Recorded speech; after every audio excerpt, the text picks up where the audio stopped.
Hello, hello. So, today I'd like to talk a little bit about stress. Everybody tells you stress is a killer, but they don't provide solutions. You can't just sit there and de stress yourself unless the root cause of said stress is overthinking. Stress isn't purely mental. Think of stress as a bucket, it accumulates over time. You have mental stress, you have physical stress, you have emotional stress. You even have spiritual stress. You have environmental stresses, which are a burden on the body. So you got things like pesticides, you've got EMFs, you've got fluoride, chlorine, and then you've got chemicals which turn the frogs gay, right? These things in our environment, they accumulate the stress that we carry. Now in this video I'm going to share a couple of things you can do to de-stress, to release the stress, because when your body's more rested, is well rested, it has a stronger immune system, it has a better capacity to detoxify. So I'm going to share some ways in which you can de-stress. But I want to preface this by saying stress is important. When you get out of bed, for instance, your heart's more relaxed whilst you're lying down. Does that mean you shouldn't get up? Absolutely not. You have to get up so you can put stress on your muscles, on your leg muscles, on your heart. You know, this allows your body to adapt and be healthy, you know. Whereas if you're stood all day, that can be a problem. Whereas if you're sat all day, that is a problem too. So there has to be a give and a take. I'm not going to say balance, because what's balance for one person could be an imbalance for another. You simply have to do with what's optimal for you. So, what's the first thing you can do to mitigate stress? Is going for long walks, at least 45 minutes. Yes, this will stimulate the parasympathetic nervous system. This will literally relax your nervous system. And the beautiful thing about the nervous system, right, is when it becomes trained to be in a relaxed state, healing becomes second nature, because healing occurs when the body's relaxed, when you are sleeping. Whereas if you're always scrolling on the phone, always listening to music, always doing, then you're pushing the body in a sympathetic state, which is the fight or flight. Whereas when you're resting, when you're relaxed, when you're sitting down, when you're chilling, when you're sleeping, that's rest and digest. Okay? And it's a great way to stave off diseases, because many diseases are exacerbated by chronic stress. So number one, going for long walks. Number two, getting sunlight. Now, if you're like me and you live in England, there's hardly any. But this does not mean you should not go out, because you're still receiving rays under the clouds. There's ultraviolet A, ultraviolet B, and then you also get vitamin D from sunlight. So whenever you can, make it a priority to get a sunlight break. If you have 20 minutes break at work, spend 10 minutes just to relax outside, absorb whatever rays you can. Sunlight, it's free energy, it increases your mitochondrial energy, it charges your battery, which is your body, your skin. So sunlight, incredibly important to combat stress. So I said walking, I said sunlight. Number three, grounding. There are so many non-native electromagnetic fields in our environment today. It's astonishing how people are surviving.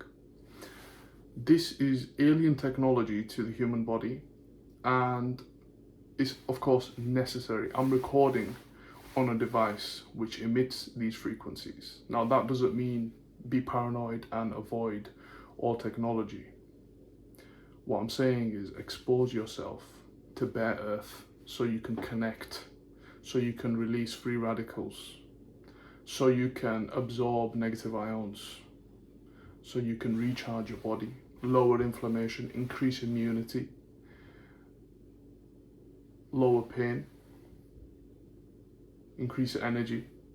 The list goes on. There is tons of research on the benefits of grounding, so that's very important too. So add that to your de-stressing list. So I said walking, sun, grounding.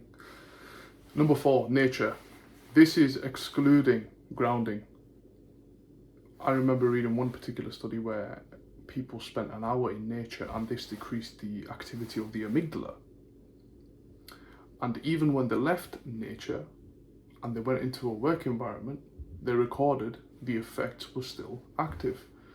So not only do you relax when you're in nature, you take that effect with you throughout the rest of your week. So if you can make time at least once a week, an hour in nature, green, mud, sand, beach, whatever you name it, as long as it's a natural environment, try to get yourself into one, right? So you have nature. So the 5th thing you can do is breathing exercises. The beautiful thing about the breath is you can control it, and through this you can stimulate the parasympathetic nervous system. When you slow down your exhalation and take deep breaths, this activates the parasympathetic nervous system, which is in charge of rest and digest. So being more conscious of your breath, slowing it down, inhaling through the nose, exhaling slowly through the mouth, this can rewire your nervous system and stimulate the parasympathetic nervous system, which will in essence create more peace and harmony within your cells, body, creates healing. So breathing. So I've listed 5 things so far. The 6th thing, let's see, sleep. Sleep it has to be the most important, because without sleep, you can end up in a mental hospital. And if you are having trouble with sleep, it's very important to hire a professional and do whatever it takes, do research, do whatever it takes to make sure you get an adequate amount of sleep, and it's good sleep too. The biggest things I've seen that interrupt people's sleep is magnesium deficiencies and also excessive exposure to EMFs. Now the funny thing is, EMFs actually drain people of cellular magnesium. It's interesting how that works. But that's the topic for another time. But you need to make sure you're getting quality sleep, because without that rest, which occurs at nighttime, not daytime, nighttime, you're going to have a difficult time dealing with the stresses that life has to throw. So sleep, incredibly important. Number 7, a bonus tip. We drink water every day. We eat approximately 2 to 3 meals a day. If the water we drink and the meals that we eat are poisonous to us, that is increasing the stress load within our body tremendously. Simple maths. Think about how much liters of water you're drinking, how many meals you're having, think about how much you're consuming in a week, keep multiplying that, and within a year you've consumed this much toxic substances. So you want to make sure your water's filtered. You want to make sure it's got minerals in it. And ideally, if it's spring, that is the best, because spring is naturally vortex, it's charged by nature, it receives sunlight, it absorbs information of the rocks, of the dirt, of the environment. So spring water is numero uno. But if you have to filter it, that's fine too, because we do need water. And then with food, quality always matters. I don't promote one type of diet because that's not how people function. Some people thrive on a particular diet. Everybody has their own macronutrient ratio, which is optimal for them.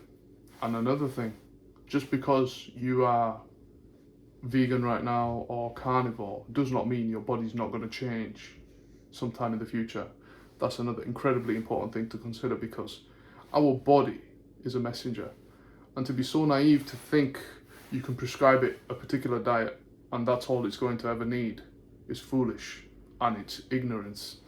So listen to your body, go for quality foods, go for real food, ideally local, because that has an influence on the mitochondria as well. So locally, fresh, real.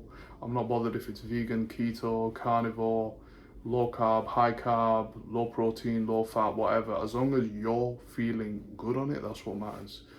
So yeah, that was the bonus tip. Make sure your water and your food is as pure as possible, because that's the stuff the body uses to recharge itself. You know, when you're sleeping, it's going to take the energy it gains from things such as the sun, the food, the grounding, to rest and digest and repair. So that's incredibly important. I hope you learned a thing or two. God bless.